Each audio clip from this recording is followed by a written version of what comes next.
По всей видимости, мы с вами наблюдаем очередной, на этот раз очень свирепый раунд борьбы российского государства с интернетом. В СМИ сообщается, что для полной блокировки Телеграма в России выставлен прям дедлайн – 1 апреля.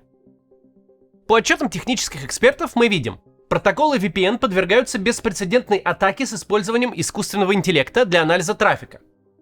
С одной стороны, все вроде бы идет в логике развития режима Владимира Путина. С другой стороны, прямо сейчас мы наблюдаем явную спешку. Будто бы то, на что отводились годы, теперь нужно провернуть за несколько месяцев. В чем же дело? Может быть, просто начальствующему кулаку надоело ждать, а может быть, что-то и готовится. Давайте об этом сегодня поговорим. Но перед тем, как начнем, напомню. По ссылке в описании мы собрали способы, в том числе и бесплатные, как обходить блокировки. Мы их постоянно актуализируем, проверяем, чтобы все работало. В том числе проверяем, как там VPN, сделали для вас сравнение. А спонсор этой рубрики MaxSwap, выпускающие виртуальные криптовалютные карты, которыми можно расплачиваться за границей, как обычными деньгами.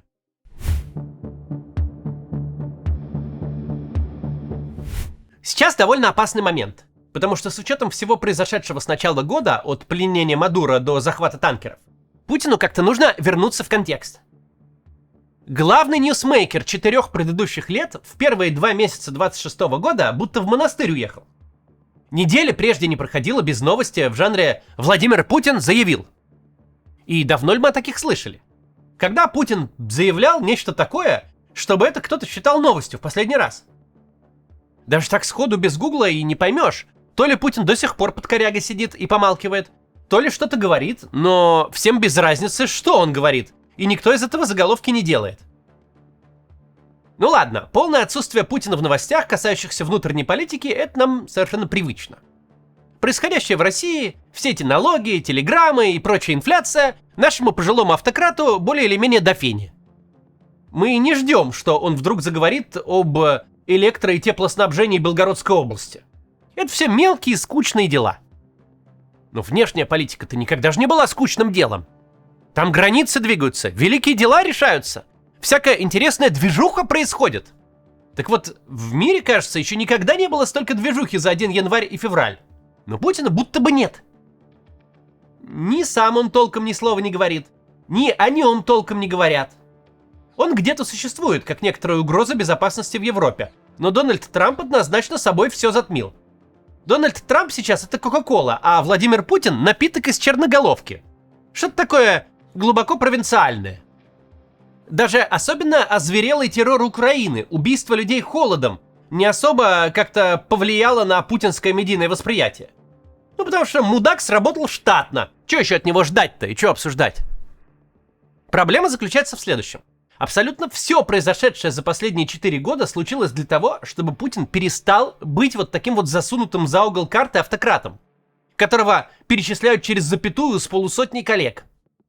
Больше 500 000 российских и украинских военных погибли, чтобы с Путиным считались. Но оказалось, что когда Мадуро похищают вертолетом, на Купянск и его расположение относительно линии фронта всем становится резко наплевать. Все, что мы знаем о Путине, все его предыдущее поведение однозначно нам говорит, движухой своей он не наелся. Он хочет вернуть себе статус мирового демиурга. Война в Украине делу этому не особо способствует. Война в Украине завязла пуще прежнего. Там движухи никакой нет и не ожидается. Существует 2 способа эскалировать агрессию так, чтобы вновь оказаться в центре мировой политики. Либо расширить агрессию на НАТО в Европе, на страны Балтии в первую очередь, либо объявить мобилизацию, резко насытить фронт людьми и получить то самое долгожданное продвижение в масштабах больших, чем несколько пикселей на карте в месяц. Если мы будем иметь в виду такой риск, то хотя бы становится понятно, отчего это российское государство принялось так активно бесить людей прямо в год выборов. Мы с вами хорошо знаем, канун больших выборов, президентских или парламентских, обычно время максимального затишья. Абсолютно все, что людей может слишком сильно обрадовать, новые налоги, новые тарифы, новые ограничения в жизни по типу тех же блокировок, любые новые веселые авантюры принято откладывать на сразу после выборов. Особенно настолько несрочные дела, как, например, блокировка Телеграма. Понятное дело, и мы об этом говорили, в России существуют силы, крайне заинтересованные в том, чтобы были заблокированы Telegram и все прочие ресурсы, которые очень мешают отчитаться об успехах импортозамещения. Это объясняет сам факт борьбы за блокировку, но не объясняет спешку. Что это за дедлайн такой, заблокировать к 1 апреля? 2 апреля что случится? Азамат Мусагалиев получит вольную и холдинг ВК рухнет? Почему огромную сеть телеграм-пропаганды, которую с такой любовью, с такими бюджетами выстраивали, нужно грохнуть ровно к тому моменту, когда избирательная кампания в Госдуму начнет набирать обороты? Если исходить из того, что все равно поставят VPN и сетки из сотен каналов на десятки миллионов аудиторий продолжат работать как работали, то вообще непонятно, к чему это. Зачем делать десятки миллионов людей на 500 рублей в месяц беднее и в 50 раз более раздраженными? Наше внимание привлекает существование вот таких вот дедлайнов. Их наличие не может не тревожить. На 1 апреля режим Владимира Путина будет существовать уже 26 лет и 3 месяца ровно. Из них 12 лет и 7 месяцев при живом Телеграме. Из них 7 лет и 11 месяцев с момента первой волны блокировок. Что в этом именно апреле такого уникального, что Телеграму надо башку свернуть окончательно? Все же прекрасно понимают, что идея эта страшно непопулярная во всем обществе без исключения.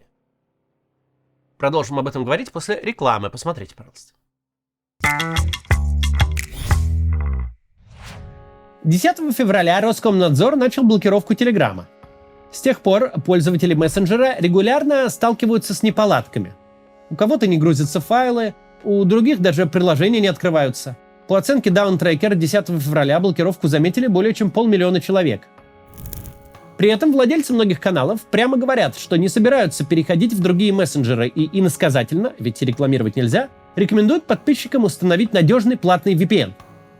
Потому что намного лучше заплатить небольшую сумму, чем мириться с проседающей скоростью и рисковать своими данными. Если вы ищете подходящий VPN, обратите внимание на сервис PaperVPN от команды разработчиков независимого петербургского медиа «Бумага». Сервис уже 3 года на рынке, пережил несколько попыток его заблокировать и, мало того, в случае неполадок дает пользователям инструкции с объяснением, что можно сделать. У PaperVPN много положительных отзывов, и, что важно, он независим от Телеграма. У сервиса есть собственное приложение, его можно скачать в App Store и Google Play. Приложение это нужно настроить всего раз, а потом включать VPN в одно нажатие. Одной подпиской на PaperVPN можно делиться с кем захотите, нет ограничений на число устройств. А на безлимитном тарифе не будет еще и ограничений в трафике. В общем, по одной подписке можно целую компанию друзей обеспечить доступом к их групповому чату и заодно подписать их семьи. Цены на тарифы PaperVPN стартуют от 120 рублей в месяц. Выгоднее всего оформить безлимитный тариф на 2 года. А с промокодом CATS вы получите скидку в 10% на любой тариф. Ссылка в описании. Спасибо, что смотрите рекламу. Так мы финансируем наш канал. Продолжим. Почему для блокировок вдруг выставлен дедлайн? Что именно в этом апреле такого уникального? Идея блокировки Телеграма настолько непопулярна, что люди типа Сергея Миронова, у которых, казалось бы, уже весь политический инстинкт давно выжгли без остатка, решили поиграть в публичную политику и выставить себя защитниками народных интересов против сошедшего с ума Роскомнадзора. Война идет не 4 месяца, а 4 года. Все это время Телеграм жил себе, все это время массово блокировки обходили. И как-то нормально все существовало, стены Кремля не рухнули. Опять же, логика блокировок, в принципе, прозрачна до предела. Непонятно тут только спешка. Тот же YouTube потихонечку душили больше года. А тут надо к 1 апреля хоть убейся. Это может говорить о существовании какой-то сверхзадачи, которая важнее выборов. По поводу которой не жалко разозлить сразу всех, от самого вражеского либерала через самую аполитичную пенсионерку до самого верного зетника. Сверхзадачи, которая оправдывает отъем у Владимира Соловьева имущества, приносящее ему миллионы долларов. Такая сетка телеграм-каналов, как у него, очень мощный ресурс во всяких медийных войнах. И бизнес главного пропагандиста, как бы, предполагается просто сжечь. Очень удачное решение накануне выборов – спалить усадьбу главного рупора пропаганды. Да, Телеграм внутри себя породил жанр, с которым российское государство точно не будет мириться. Цветущий плюрализм Z-каналов, где все эти самопровозглашенные борцы за самую правильную войну пишут, что в голову придет. Но, чтобы разобраться с ними, не нужно убивать Телеграм. Все эти глашатые народной войны известны по именам и находятся в российской юрисдикции. По-настоящему значимых из них с аудиторией в десятки тысяч В худшем случае сотня другая. Их всех можно одним днем в одно СИЗО засунуть. А учитывая невероятную трусость подобной публики, достаточно показательно посадить человек 10. Все остальные до конца войны будут публиковать только официальные сводки Минобороны без комментариев и фантазий. Ведь помимо этих карбонариев, которые поверили в свободу слова, в Телеграме вещают вполне официальные военкоры, проводники начальственной воли, которые скопили себе аудитории в сотни тысяч. Это все тоже предполагается грохнуть. Телеграм сейчас единственный отлаженный, реально работающий канал пропаганды в интернете. YouTube все это дело выпилил. ВК и его отрыжка Messenger Max просто куром насмех. Невозможно всерьез обсуждать числа просмотров и комментариев там. Прямо накануне выборов полностью отрубить себе главный канал распространения пропаганды в интернете – решение очень необычное.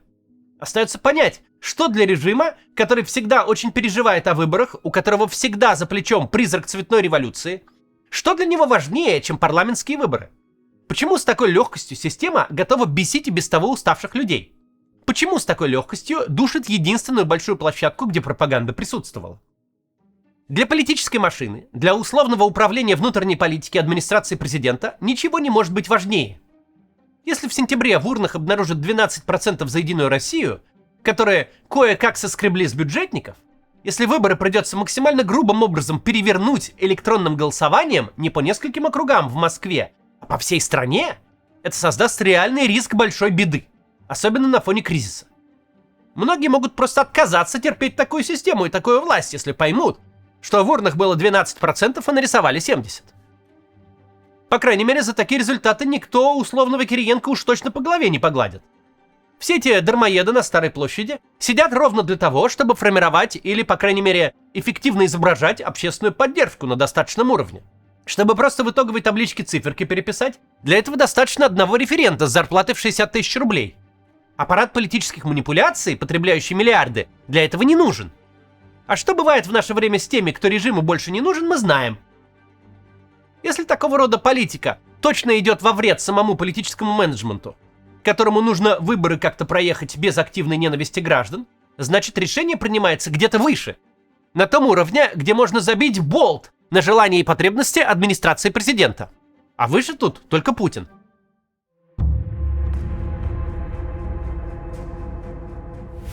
Какая логика может быть важнее? Важнее может быть мобилизация. А мобилизацию 22 года превратил в катастрофу именно интернет. Это естественный вывод, который не мог не быть сделан. Интернет навел панику. В интернете распространялись призывы и инструкции по бегству от повесток. Что привело к этой в высшей степени позорной картине. Верховный главнокомандующий что-то там мямлит о частичной мобилизации, а аренда квартиры в Ереване взлетает в 3 раза. Мы точно знаем из мемуаров от первого лица, что Путин помнит каждое свое унижение с начальной школы. Мы знаем от его родной жены, что с Сечиным он полгода не разговаривал, когда тому квартиру по метражу больше выделили. Можно не сомневаться, он точно не забыл эту в высшей степени унизительную очередь на Верхний Ларс. Самоощущению военного лидера вот эти вот 3, сбежавшие на одного мобилизованного, уж точно не помогли. Если Путин задумал новую мобилизацию, то всенародной паники ему надо избежать любой ценой. Не может Россия снова выглядеть как страна, из которой граждане бегут во все доступные стороны и прячутся во всех доступных чердаках и подвалах. Нужна ли Путину мобилизация? По косвенным признакам, которые отмечают эксперты, мы знаем, что приток наемников больше не покрывает фронтовые потери. Таким образом, численность реальной боеспособной армии уменьшается. По объективным данным, война, очевидно, заглохла. Текущими силами можно забыть обо всех торгах в духе «отдайте нам Славянск с Краматорском, пока мы не забрали Херсон и Запорожье». Такие заявления неадекватны реальности, и понимают это плюс-минус все. Если Путин не нарастит резко армию, никакого возвращения ни в какую игру, никаких торгов и уговоров больше не будет. Войну можно продолжать текущими силами с текущими пополнениями, но именно что продолжать. Продолжение войны, так как она идет, никого уже не впечатляет. В первую очередь, похоже, что это не весело самому Путину. Если система собирается начать новую волну мобилизации, а, напомним, законодательно, бюрократически и технически для нее все готово, то да, обретает смысл спешка с тем, что окончательно обособить российский интернет. Попытаться прибить и Телеграм тоже. Путин не вывозит с нынешней армии. Ему нужна большая армия. Чтобы ее собрать, нужно максимально прижать все каналы коммуникации. Тогда действительно соображения о выборах могут и отодвинуть.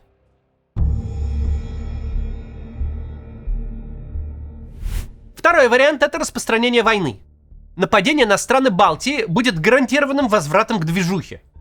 Это перекроет даже похищение Мадуро. Европа и весь остальной мир напрочь забудут слово «Гренландия» в таком случае, да и Иран, скорее всего, тоже. Будто бы никакого Трампа и не было вовсе. Начнется буквально новый отсчет истории. Такой же, как случился 24 февраля. Все, что было до, станет абсолютно неважно, и Путин снова станет творцом нового мира. Но с такого рода авантюрой есть нюанс. Да, она может выглядеть заманчиво для Путина, ведь суммарно 3 балтийские страны ни по территории, ни по населению, ни по способности воевать даже и близко не Украина.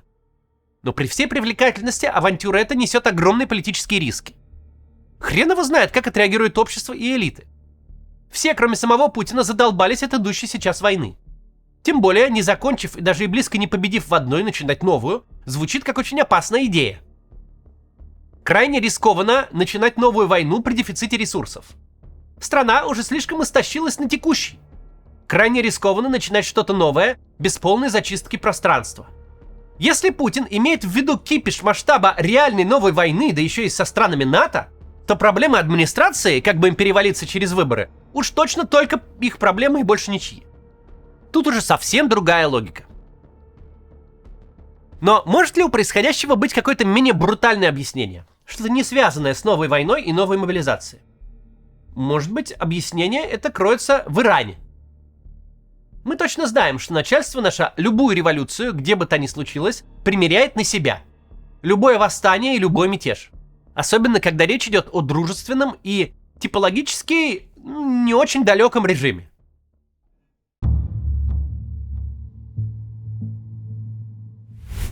Нет сомнений, что самые масштабные за всю, видимо, историю протесты в Иране были объектом пристального кремлевского внимания. И нет сомнений, что такой сценарий примерили на Россию.